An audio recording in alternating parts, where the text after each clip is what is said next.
সকলোতে অগ্নিনাভ, সকলোতে অগ্নিনাভ, অগ্নিনাভ, অগ্নিনাভ। শিখা মজিন্দৰ, শিখা মজিন্দৰ, শিখা মজিন্দৰ।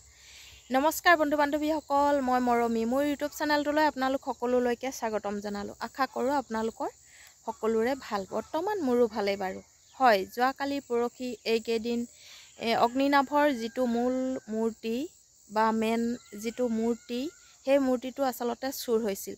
চুৰ হোৱা সুযোগ লৈ কিছুমানে এনেকুৱাই বিতৰ্ক কৰিছে আচলতে ক'বলৈ ভাষা নাইকিয়া হৈছে। হয়, মই এটা আপোনালোকক স্ক্ৰিপ্ট শুনাই লৈছোঁ। স্ক্ৰিপ্টটো শুনাৰ পাছত আপোনালোকে তাৰ পিছত কোনে কি কৈছে সেই কথাখিনি আপোনালোকৰ আগত কৈ আছোঁ। কথা মই বাবাক জনাহে কৰোঁ, আৰু মই যিখিনি সিদ্ধান্ত লওঁ বা কিবা কৰ্ম এটা কৰোঁ, সেই প্ৰতিটো কাম তাৰমানে মই বাবাক জনাহে কৰোঁ। এইটো মোৰ ফালৰ পৰা তাৰমানে বাবাই কৰোৱাই কিছুমান কাম মই জানো। এইটো কিবা এটা মই পজিটিভ বুলিয়ে ভাবোঁ, তাৰমানে কিবা এটা কাৰণত বাবাই কৰাইছে। আকৌ নিশ্চয় আপোনালোকে স্ক্ৰিপ্টটো শুনিলে, আৰু স্ক্ৰিপ্টটো শুনাৰ পাছত কি বুলি ভাবিছে? শিখা বাইদেৱে কৈছে যে তেওঁ যি লাগে তাকে বিচাৰে আৰু যি বিচাৰে তাকে দিয়ে, নহয় জানো? সেনেকুৱা এটা কথা। আৰু তাতে কিছুমানে ফেচবুক পোষ্ট এনেকুৱাকৈ কৰি আছে, মই নাম মেনশ্যন নকৰোঁ। আচলতে এইবোৰ কথা শুনিলে আমাৰ কেতিয়াবা অকণমান ক'ৰবাত আঘাত লাগে। হয়, শিৱ, বিষ্ণু, ব্ৰহ্মাৰ বহুত ধৰণৰ দেৱ দেৱী পূজা বা ইত্যাদি ধৰণে কৰে, কিন্তু তাত বেপাৰ চিষ্টেম বা বেপাৰ কৰিব নালাগে বুলি সকলোৱে জানে। কিন্তু যিজনে পূজা পাঠ কৰে বা যিজনে গৈ ঘৰখনৰ মংগলৰ বাবে কৰে, তেওঁ নিশ্চয় নিজৰ শুদ্ধ মনে একচিত্তে কিবা এটা ভগৱানক দান কৰাটো সকলোৱে বিচাৰে। তাৰ মাজতে কিছুমান কথা আমাৰ ধৰ্ম আৰু ৰাজনীতিৰ মাজত খেল খেলিবলৈ কিছুমান মানুহে টানি আছে, আৰু সেই টানি নিয়াৰ পোষ্টবিলাকে এনেকুৱাকৈ হাৰ্ট কৰে, কেতিয়াবা ধৰ্ম আৰু ৰাজনীতি দুয়োটা একেই বুলি ক'বলৈ গৈ আছে। কাৰণ শিখা মজিন্দাৰে কৈছে যে ভগৱানে তেওঁক যি বিচাৰে বা যেনেকৈ কৰিবলৈ কয় তেনেকৈ তেওঁ সুফল পায়। আৰু তাতে কিছুমানে পোষ্ট কৰিছে কি বুলি গম পায়নে?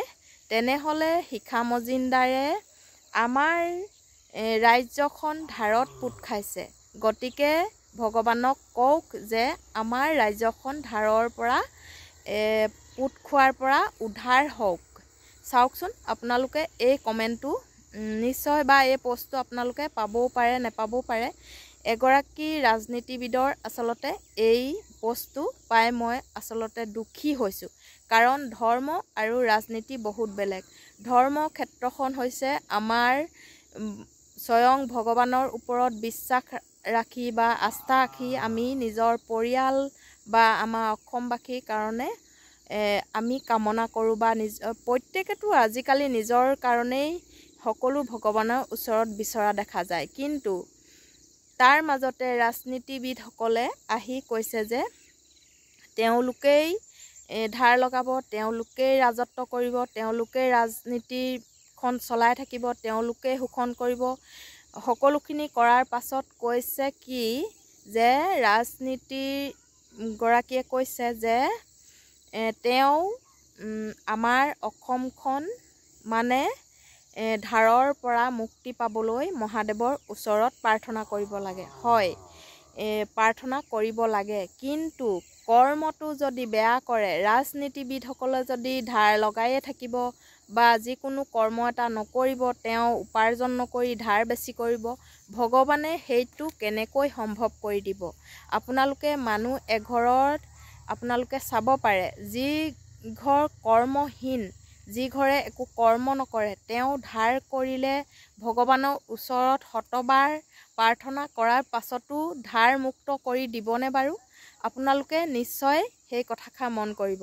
আৰু এটা কথা সত্য, ভগৱান য'ত থাকে তাত কেতিয়াও বিপদ নহয়, সেইটো সত্য। কিন্তু বিশ্বাস আৰু আস্থা আৰু কৰ্মৰ মাজেৰে যদি ভগৱানক বিচাৰে, নিশ্চয় সেই মানুহজন বা সেই মানুহগৰাকী বা সেই পৰিয়ালটোৰ সুফল পাবই। কিন্তু কিছুমান মানুহ এনেকুৱা আছে, ধৰ্মক বিশ্বাস নকৰে, কিবা এটা ক'ৰবাত দান দিবলৈ টান পায়, ক'ৰবাত দান দিলে আমুকে খাব নেকি তামুকে খাব নেকি, এনেকুৱা মনোভাৱ লৈ আমাৰ অসমত কি ধৰ্ম কৰিব। আচলতে আমি বহুত নামঘৰ বা বহুত মঠ মন্দিৰলৈ গ'লে আমি যি পাৰোঁ আমাৰ ক্ষমতা অনুসৰি আমি এটকা হ'লেও দান এটা কৰি আহোঁ, কাৰণ ভগৱানৰ নামত। সেই ভগৱানৰ নামত দান দিয়াটো আমি কোনোবাই খাইছে বা কোনোবাই নাই খোৱা বা তাৰ নামঘৰীয়াজনে খালে নেকি বা মন্দিৰ প্ৰতিষ্ঠা কৰাজনে খালে নেকি, সেইটো আমি ভাবি থাকিলে আমাৰ কিবা সুফল হ'ব জানো? নিশ্চয় নহয়। সেইটো কথা মনত ৰাখিব লাগে। আৰু এটা কথা, হিমন্ত বিশ্ব শৰ্মায়ে অসমখন চলাব জনা নাই। তেওঁ ইটোৰ পিছত সিটোৰ ধাৰত পোত গৈছে, কিন্তু শিখা মজুমদাৰে যদি প্ৰাৰ্থনা কৰে সেই কামটো সফল হ'বনে? আহি যদি শিখা মজুমদাৰে ভগৱানৰ ওচৰত মূৰ যুঁজায়ো প্ৰাৰ্থনা কৰে, তেনে সেই কামত সফল নহ'ব। কাৰণ হিমন্ত বিশ্ব শৰ্মাই কৰ্ম কৰিছে, হিমন্ত বিশ্ব শৰ্মাই দেশ চলাইছে, শিখা মজুমদাৰৰ তাত কোনো হাত নাই। কাৰণ হিমন্ত বিশ্ব শৰ্মায়ে তেওঁ নিজৰ লাভৰ বাবে কৰি আছে, কাৰণ তেওঁ পৰিয়ালৰ লাভৰ বাবে কৰিছে, দেশৰ হকে কাম কৰা নাই। তেনে ক্ষেত্ৰত তেওঁ ধাৰত পোত যোৱাটো নিশ্চিত। সেয়েহে মই এই ৰাজনীতি আৰু ধৰ্মৰ মাজত যে এই কথা বতৰাবিলাক টানিব নালাগে। ধৰ্ম হৈ থাকক আৰু ৰাজনীতি হৈ থাকক।